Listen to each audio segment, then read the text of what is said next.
If you've been watching my videos and been wondering what tools I use to make my projects, here's a quick rundown. My shed's a double garage out the back.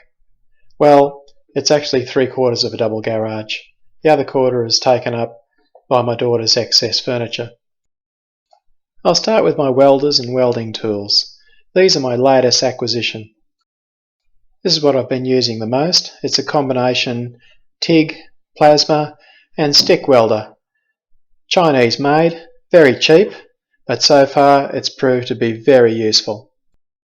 Only the most basic controls. All you can do is control the amperage.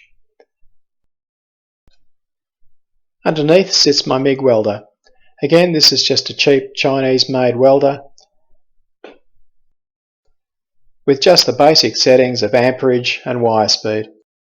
But just using the normal gun, I can feed aluminium wire through it with no trouble at all. And welding with mild steel or with stainless is no trouble. However, as I can only afford one gas bottle, I'm only using argon for everything. So if I need to weld mild steel with the MIG welder, I use stainless wire.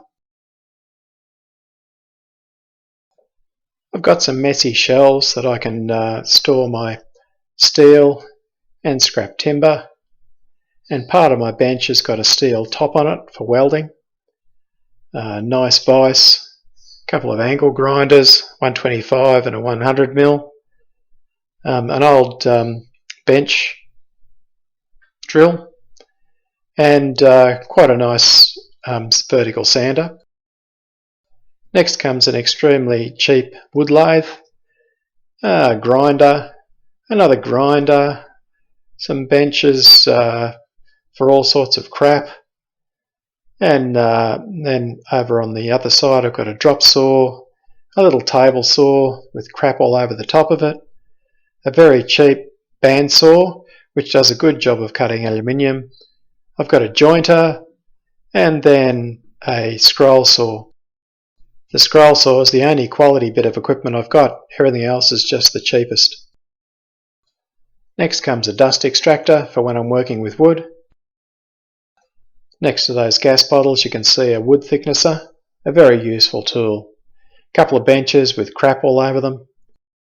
And there you have it, my exotic work environment for fun and pleasure.